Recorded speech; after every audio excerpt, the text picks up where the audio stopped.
Hey guys, welcome back to blue code tech. और आज के इस वीडियो में हम फ्लेक्स प्रॉपर्टीज़ के बारे में देखने वाले हैं। तो दोस्तों, हमने हमारे पिछले वीडियो में ही फ्लेक्स बॉक्स के बारे में अच्छे से देखा था। फ्लेक्स बॉक्स को कैसे यूज़ करते हैं इसके बारे में भी देखा था। और फ्लेक्स बॉक्स की मदद से हम हमारे एलिमेंट्स को कैसे अलाइन कर सकते हैं, कैसे उस हमारे लेआउट को डिज़ाइन कर सकते हैं, इसके बारे में कुछ हमने बेसिक्स देखा था, जो कि आप इस आउटपुट में देख सकते हो। हमने हमारे एलिमेंट्स को यहाँ पे अच्छे से यहाँ पे अलाइन करा था फ्लेक्स प्रॉपर्टी के थ्रू। और हमने हमारे इन आइटम्स को वर्टिकली और हॉरिजॉन्टली भी सेंटर में करा था इन फ्लेक्स प्रॉपर्टीज़ के थ्रू ही। और हमने ये भी देखा था कि हमारे फ्लेक्स प्रॉपर्टीज़ के अंदर दो टाइप की यहाँ पे हमें प्रॉपर्टी देखने को मिलती है। एक जो कि हम इस फ्लेक्स कंटेनर, जो कि आपको ये येलोइश कलर का जो बॉक्स दिखाई दे रहा है, इसे हम फ्लेक्स कंटेनर कहते हैं, इसको अप्लाई होने वाली प्रॉपर्टीज़। और एक होती है हमारे जो फ्लेक्स आइटम है उसको अप्लाई होने वाली प्रॉपर्टी। तो ऐसे हमारे पास दो टाइप की प्रॉपर्टीज़ होती है।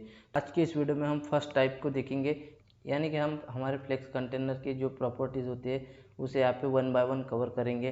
तो बिना किसी देरी के चलिए इस वीडियो को शुरू करते हैं।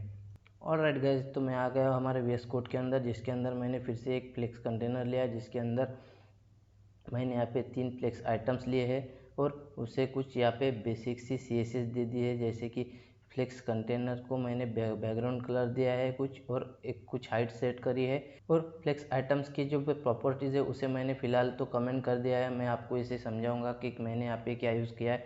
उससे पहले देखते हैं कि हमारे आउटपुट में हमें यहाँ पे क्या दिखाई देता है। तो आप हमारे आउटपुट में देख सकते हो कि हमने जो भी फ्लेक्स कंटेनर को जो बैकग्राउंड कलर दिया था वो हमें शो कर रहा है, और हमारे जो फ्लेक्स आइटम्स है वो हमें कुछ इस तरह से दिखाई देते हैं। अब हमने इन आइटम्स के जो भी CSS दे दी थी उसे हम फिर से अनकमेंट करके देखते हैं कि हमारे जो आइटम्स हैं कुछ हमें कैसे दिखाई देते हैं। मैंने कुछ नहीं, सिंपली मैंने यहाँ पे एक बॉर्डर दिया है, टेक्स्ट लाइन सेंटर करा है और कुछ पैडिंग दी है और उसे भी कुछ बैकग्राउंड कलर दे दिया है। तो हमें कुछ ये इस तरह से दिखाई देते हैं। तो आप देख सकते हो यहाँ पे हमारा जो UI है बिल्कुल भी अच्छा दिखाई नहीं दे रहा है। हमारे जो आइटम्स है वो बिल्कुल भी अलाइन नहीं हुए हैं। तो इसे हम यहाँ पे अलाइन करते हैं। अब इसे प्रॉपरली अलाइन करने के लिए हमें सिंपली यहाँ पे हमारे जो ये फ्लेक्स कंटेनर है उसे डिस्प्ले फ्लेक्स करना होगा। अब जैसे मैं यहाँ पे डिस्प्ले फ्लेक्स करूँगा, ठीक है, तो हमें हमारे UI में कुछ चेंज दिखाई देगा, जो कि हमें कुछ ऐसा दिखाई दे रहा होगा। अब पहले अगर आप देखोगे तो पहले हमें हमारे जो एलिमेंट्स है वो अलग अलग लाइन के अंदर दिखाई दे रहे थे। तो जैसे मैं इसे डिस्प्ले फ्लेक्स करता हूँ, ये हमें एक ही लाइन के अंदर, बट इसने पूरी यहाँ पे इस कंटेनर की जो भी हाइट है उसे यहाँ पे ले लिया है। मतलब कि ये जो हमारे जो आइटम्स थे वो बाय डिफ़ॉल्ट कॉलम के फॉर्म में थे, तो उसने यहाँ पे एक रो के फॉर्म में कंसिडर कर लिया है, और ये तीनों आइटम्स को एक ही लाइन के अंदर हमें यहाँ पे शो कर रहा है। तो अगर हमें हमारे जो ये आइटम्स है इनकी जो डायरेक्शन है, यानी कि हमें हमारे आइटम्स को कॉलम में करना है कि रो में करना है, तो उसे यहाँ पे एडजस्ट करने के लिए हमारे पास एक प्रॉपर्टी होती है जिसका नाम है यहाँ पे फ्लेक्स डायरेक्शन। तो मैं यहाँ पे सिंपली फ्लेक्स डायरेक्शन लिखता हूँ, और फ्लेक्स डायरेक्शन के अंदर हमें कुछ यहाँ पे वैल्यूज़ दिखाई देती है। जैसे अगर मैं फ्लेक्स डायरेक्शन को कॉलम कर दूँ तो हमारा जो UI है वो हमें पहले जैसा दिखाई देगा, जैसे कि हमने डिस्प्ले फ्लेक्स करने के से पहले देख रहे थे उसी तरह से। और जैसे अगर मैं इसे कॉलम ना करते हुए इस लाइन को कमेंट करता हूँ और इसके नीचे लिख के मैं यहाँ पे रो लिखता हूँ, तो हमारे जो फ्लेक्स के डायरेक्शन यहाँ पे रो हो गए हैं। तो ये हमें रो की फॉर्म में यहाँ पे शो करेगा। और अगर हमने कंटेनर को डिस्प्ले फ्लेक्स यहाँ पे करा है तो बाय डिफ़ॉल्ट ये फ्लेक्स डायरेक्शन रो ही लेगा। तो अगर हमने फ्लेक्स कंटेनर को डिस्प्ले फ्लेक्स प्रॉपर्टी लिखा है तो बाय डिफ़ॉल्ट इसकी जो डायरेक्शन होती है वो रो वाइज होती है। तो हमें यहाँ पे अलग से लिखने की ज़रूरत नहीं होती है फ्लेक्स डायरेक्शन रो के लिए। अगर हमारे जो फ्लेक्स डायरेक्शन है वो कॉलम के फॉर्म में है तभी हम यहाँ पे फ्लेक्स डायरेक्शन को रो में कन्वर्ट कर सकते हैं।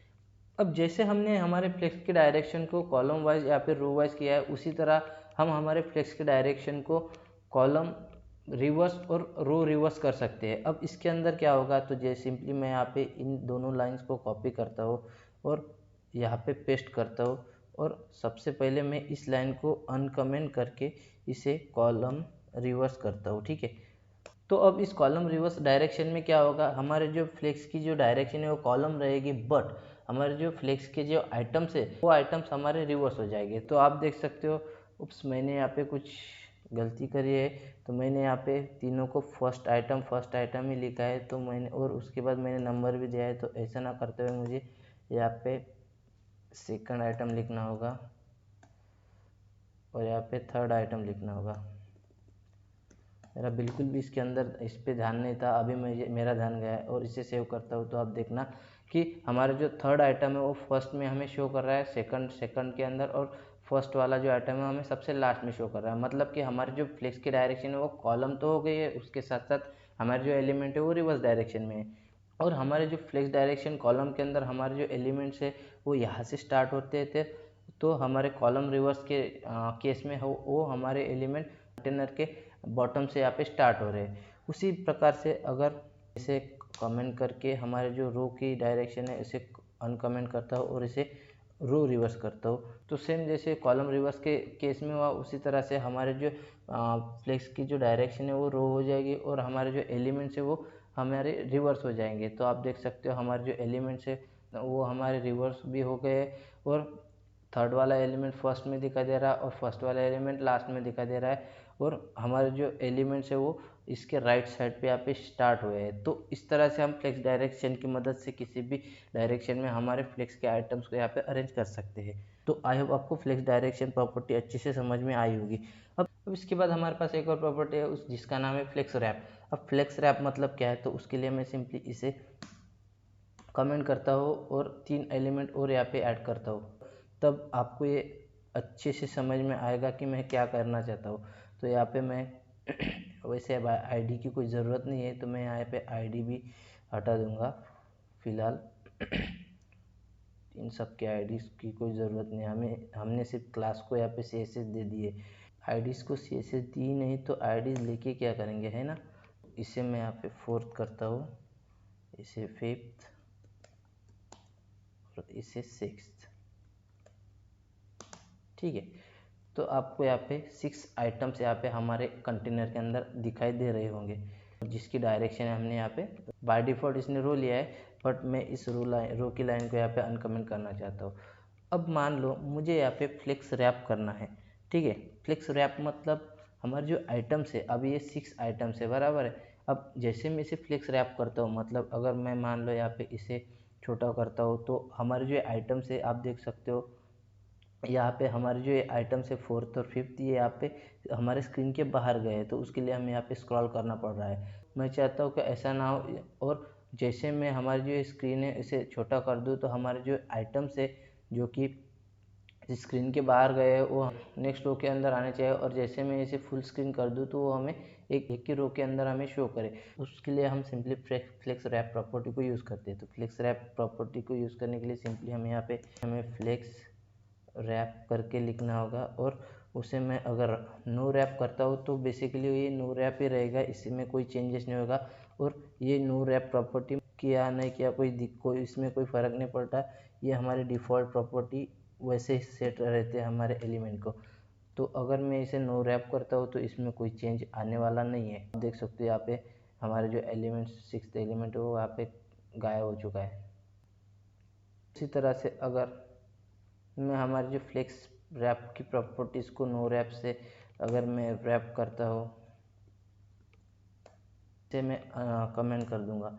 ठीक है, तो जैसे मैं इसे फ्लेक्स रैप करता हूँ तो हमारे जो एलिमेंट्स है बराबर जो जितनी हमारी स्क्रीन है उसके अकॉर्डिंगली हमें यहाँ पे एक अलग अलग रोज के अंदर दिखाई दे रहे हैं। अब जैसे यहाँ पे आप देख सकते हो 5th नंबर तक हमारे आइटम्स को यहाँ पे दिखाई दे रहा है, और 6 नंबर के लिए कोई यहाँ पे स्पेस नहीं थी उसने यहाँ पे इसे नेक्स्ट रो के अंदर यहाँ पे डाल दिया है। तो मैं अगर इसे छोटा करता हूँ तो आप देखना जैसे मैंने इसे छोटा किया है तो ये 5th नंबर वाला भी नेक्स्ट रो के अंदर आ गया है, और मैं अगर इसे और छोटा करूँगा तो आप देखना हमारे जो एलिमेंट्स है वो 2 रो में यहाँ पे दिखाई दे रहे हैं हमें।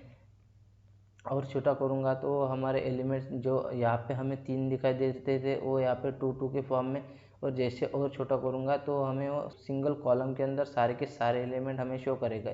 तो हमारे जो डिस्प्ले की स्क्रीन है उसके अकॉर्डिंगली हमारे जो एलिमेंट्स है उसे रैप करने के लिए हम इस फ्लेक्स रैप प्रॉपर्टीज़ को यहाँ पे यूज़ करते हैं। तो आई होप आपको फ्लेक्स रैप प्रॉपर्टीज़ के बारे में भी अच्छे से समझ में आया होगा। तो इसे भी मैं यहाँ पे फ़िलहाल कमेंट करता हूँ। ठीक है, अब हमने यहाँ पे दो प्रॉपर्टी देखी है, फ्लेक्स डायरेक्शन और फ्लेक्स रैप करके। अब इसको अगर हमें एक लाइन के अंदर लिखना हो, यानी कि फ्लेक्स डायरेक्शन और फ्लेक्स रैप को एक लाइन में लिखना हो, तो उसके लिए हमारे पास एक प्रॉपर्टीज आती है जिसका नाम है फ्लेक्स फ्लो। अब मैं यहाँ पे फ्लेक्स फ्लो लिखता हूँ, ठीक है। फ्लेक्स फ्लो लिखने के बाद हमारी जो फर्स्ट वैल्यू होती है वो होती है हमारे डायरेक्शन, कि हमारे जो कॉलम्स है वो हमें किस डायरेक्शन में चाहिए। तो मैं यहाँ पे लिखता हूँ रो। अब उसके बाद हमें यहाँ पे सेकंड वैल्यू भी ऐड करनी होगी। सेकंड वैल्यू हमारी रैप के लिए होती है कि हमारे कंटेंट को हम यहाँ पे नो रैप करेंगे, ठीक है, या फिर रैप करेंगे। और एक और प्रॉपर्टी होती है हमारे पास जिसको हम रैप रिवर्स कहते हैं।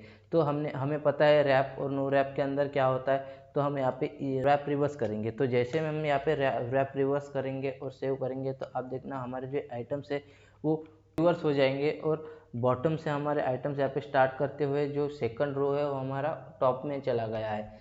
तो इस तरह से हम फ्लेक्स फ्लो को शॉर्ट हैंड की फॉर्म में हम यूज़ कर सकते हैं फ्लेक्स डायरेक्शन और फ्लेक्स रैप के लिए। तो आई होप आपको अब तक ये तीन प्रॉपर्टीज़ अच्छे से समझ में आई होगी, ठीक है। तो अब बढ़ते हम हमारे नेक्स्ट प्रॉपर्टी की तरफ, इसे मैं यहाँ पे फिलहाल कमेंट करता हूँ, और हमारे जो नेक्स्ट तीन आइटम्स है इन्हें भी यहाँ पे कमेंट करता हूँ। इनकी भी हमें फ़िलहाल कोई ज़रूरत नहीं है वैसे, क्योंकि बहुत ज़्यादा आइटम्स हो रहे थे उसके अंदर। और इसे अगर मैं यहाँ पे देखता हूँ तो हमें यहाँ पे 3 आइटम्स की यहाँ पे नीड है। तो हमारी जो नेक्स्ट प्रॉपर्टी है वो है जस्टिफाई कंटेंट। अब जस्टिफाई कंटेंट मतलब क्या है? जस्टिफाई कंटेंट, अब जैसे मैं यहाँ पे जस्टिफाई कंटेंट लिखता हूँ तो सबसे पहले हम जानते हैं जस्टिफाई कंटेंट मतलब क्या है। जस्टिफाई कंटेंट हमारे जो ये आइटम्स है, अब यहाँ पे आप ये आइटम देख रहे हो, हमारे जो आइटम्स है वो हमारे कंटेनर के लेफ्ट साइड से यहाँ पे स्टार्ट हो चुके हैं।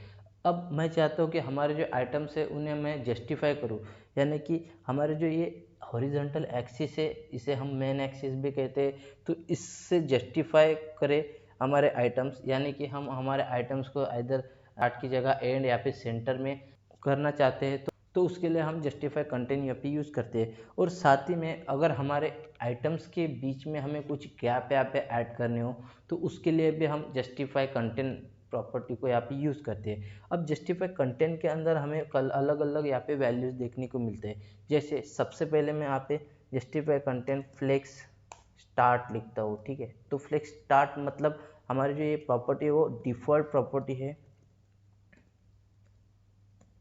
मतलब मैं इसे कुछ करूँ नहीं करूँ तो इससे कोई फ़र्क यहाँ पे इसे पड़ने वाला नहीं है। वो बाय डिफ़ॉल्ट ही हमारे जो जस्टिफाई कंटेंट है उसे फ्लेक्स स्टार्ट यहाँ पे कंसिडर करता है। अब उसके बाद हमारे पास नेक्स्ट यहाँ पे वैल्यू है जस्टिफाई कंटेंट के लिए, वो है कि जस्टिफाई कंटेंट फ्लेक्स एंड, ठीक है। और इसे ऊपर वाले को मैं यहाँ पे कमेंट करता हूँ। अब सेव करूँगा, ठीक है। तो अब देखना हमारे जो आइटम्स है वो यहाँ से स्टार्ट ना होते हुए राइट साइड से स्टार्ट हुए, मतलब हमारा जो ये कंटेनर इसे हमने फ्लेक्स किया है तो ये हमारा यहाँ पे फ्लेक्स एंड से यहाँ पे स्टार्ट हुआ है, मतलब यहाँ से स्टार्ट हुआ है।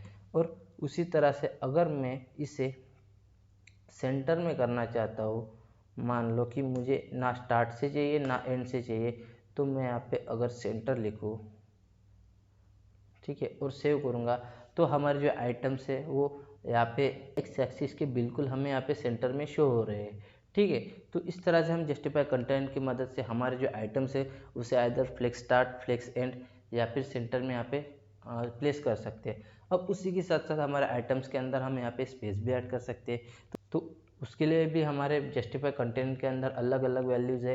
तो मैं फ़िलहाल जो हमारे जो हमने अलग अलग प्रॉपर्टीज़ देखी है तो उसके लिए मैं थोड़ा स्पेस ऐड करता हूँ और इसे एक प्रॉपर सी कमेंट ऐड कर देता हूँ ताकि आपको भी अच्छे से समझ में आए कि ये हमने फ्लेक्स डायरेक्शन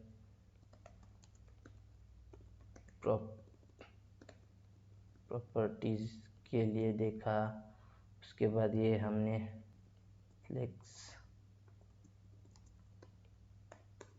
रैप प्रॉपर्टीज़ के लिए देखा, और ये हमारा फ्लेक्स फ्लो प्रॉपर्टी मतलब फ्लेक्स फ्लो प्रॉपर्टी मतलब हम यहाँ पे इसे कह सकते हैं डायरेक्शन प्लस हमारा फ्लेक्स रैप।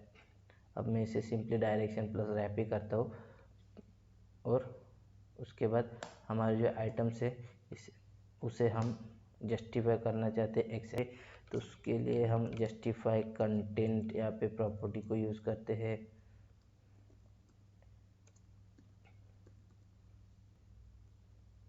यहाँ पे प्रॉपर्टीज़ नहीं होगी, प्रॉपर्टी होगी, क्योंकि ये प्रॉपर्टी एक ही होती है और उसके जो अलग अलग हम यहाँ पे वैल्यूज़ यूज़ कर रहे हैं। ठीक है, तो यहाँ पे हम प्रॉपर्टी ही लेंगे। ठीक है, तो ये वैल्यूज़ है हमारे justify content, centre, flex start और फ्लेक्स एंड, हमारे जो आइटम्स है उसे प्लेस करने के लिए। और उसके बाद जस्टिफाई कंटेंट, अगर मैं इसके बीच में कुछ स्पेस ऐड करना चाहता हूँ तो उसके लिए मैं सिंपली जस्टिफाई कंटेंट लिखता हूँ और स्पेस बिटवीन प्रॉपर्टी देखता हूँ सबसे पहले। अब स्पेस बिटवीन प्रॉपर्टी मतलब हमारे जो आइटम्स है उसके बीच में ही हमें यहाँ पे स्पेस दिखाई दे। तो जैसे हम यहाँ पे सेव करते हैं तो आप देखना हमारे जो आइटम्स है, इन आइटम्स के बीच में ही हमें यहाँ पे स्पेस दिखाई दे रही है। और हमारे जो फर्स्ट और लास्ट आइटम्स है वो हमारे फ्लेक्स कंटेनर के एकदम स्टार्ट और एंड में यहाँ पे चिपक गए। तो उनके बीच में हमें कोई भी यहाँ पे गैप दिखाई देने रही है, बस हमें हमारे जो आइटम्स है उसके बीच में गैप दिखाई दे रही है। तो इसके लिए हम justify content space between property को यूज़ करते हैं। तो अब मैं चाहता हूँ कि हमारे जो आइटम है इनके लेफ्ट और राइट से मैं यहाँ पे कुछ स्पेस ऐड करना चाहता हूँ। तो उसके लिए मुझे सिंपली जस्टिफाई कंटेंट से कमेंट करता हूँ, जस्टिफाई कंटेंट और स्पेस अराउंड लिखना होगा। अब स्पेस अराउंड मतलब हमारे जो आइटम है उनके लेफ्ट और राइट में दोनों साइड से हम सेम स्पेस यहाँ पे ऐड करते हैं। तो आप देखना यहाँ पे हमारे जो आइटम है यहाँ से लेफ्ट से और इस आइटम के हमारे राइट से सेम स्पेस यहाँ पे दिखाई दे रही होगी। और सेम उसी तरह से हमने सेकंड के लिए भी देखा है और थर्ड के लिए भी हमने देखा है। तो इन आइटम्स के अराउंड हमने यहाँ पे स्पेस को यहाँ पे ऐड करा है। उसी तरह से अगर मैं चाहता हूँ कि हमारे जो आइटम है इनके और इन आइटम और आइटम के बीच में और आइटम के अराउंड सेम स्पेस यहाँ पे ऐड हो, मतलब यहाँ पे भी सेम स्पेस हो और इन आइटम्स के बीच में भी सेम स्पेस हो, तो उसके लिए हम यहाँ पे एक और वैल्यू को लिखते हैं जो कि है हमारे जस्टिफाई कंटेंट स्पेस इवनली। अब इवनली के अंदर क्या होगा कि हमारे जो आइटम्स के बीच में और आइटम्स के बाहर भी हमें यहाँ पे सेम यहाँ पे इवन यहाँ पे स्पेस यहाँ पे दिखाई दे रही होगी। तो आप देख सकते हो इस तरह से हम हमारे आइटम्स के बीच में, आइटम के अराउंड और इवनली यहाँ पे स्पेस को ऐड कर सकते हैं।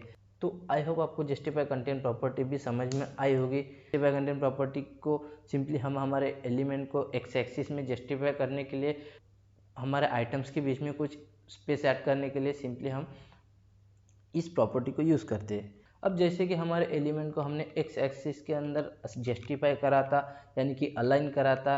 अब मान लो हमारे जो जस्टिफाई कंटेंट है उसे सेंटर करता हो, तो क्या हुआ है कि ये हमने हमारे एलिमेंट को हॉरिजॉन्टल अलाइन किया, ऐसा ही कहेंगे ना।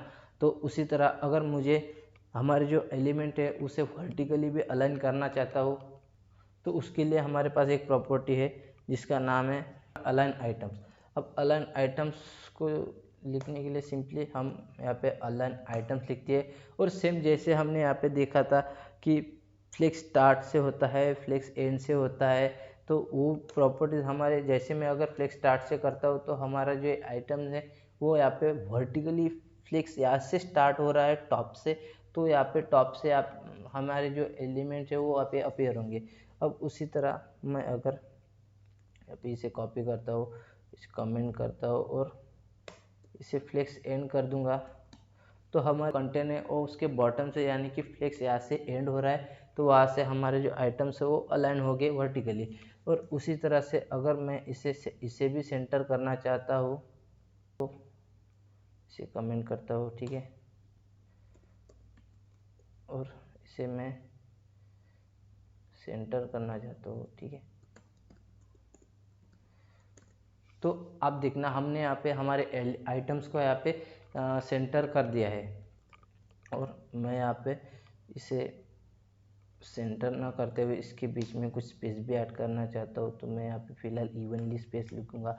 तो आप देखना हमारे जो आइटम्स है इसे हमने हॉरिजॉन्टली भी यहाँ पे सेंटर करा है और वर्टिकली यहाँ पे सेंटर करने के साथ साथ हमने यहाँ पे इसके बीच में कुछ स्पेस भी ऐड करी है। और हमारे पास एक और प्रॉपर्टी होती है अलाइन आइटम्स के अंदर, जिसे हम अलाइन आइटम स्ट्रेच करके बोलते हैं, स्ट्रेच। अब अलाइन आइटम स्ट्रेच मतलब जो हमने सबसे पहले हमारे अलाइन आइटम करने से पहले जो हमारे जो आइटम्स है वो पूरी यहाँ पे हमारे कंटेनर की हाइट ले रहे थे, तो उसे हम स्ट्रेच यहाँ पे कह सकते हैं। यानी कि हमारे जो अलाइन आइटम की जो डिफ़ॉल्ट वैल्यू होती है वो स्ट्रेच ही रहती है। तो अगर मैं यहाँ पे इसे अलाइन आइटम स्ट्रेच करता हूँ तो आप देखना हमारे जो आइटम्स है वो सबसे पहले हमने जो देखे थे कि इसने हमारे कंटेनर की पूरी यहाँ पे हाइट ले ली है, तो उसे हम यहाँ पे स्ट्रेच ही कहते हैं। ठीक है, तो यही था हमारा अलाइन आइटम्स। अब इस अलाइन आइटम्स को भी मैं यहाँ पे थोड़ी सी स्पेस देता हूँ, तो यहाँ पे लिखता हूँ अलाइन आइटम्स प्रॉपर्टीज। ठीक है, तो यही थी हमारे अलाइन आइटम प्रॉपर्टी। और इसी के साथ हमने हमारे जो फ्लेक्स प्रॉपर्टीज है जो कि हमारे फ्लेक्स कंटेनर के ऊपर अप्लाई होती है, यानी कि हमारे जो पेरेंट कंटेनर है उनकी प्रॉपर्टीज़ को हमने इस वीडियो के अंदर पूरी तरह से कवर कर लिया है। आई होप आपको इन प्रॉपर्टीज़ के बारे में अच्छे से यहाँ पे नॉलेज आया होगा।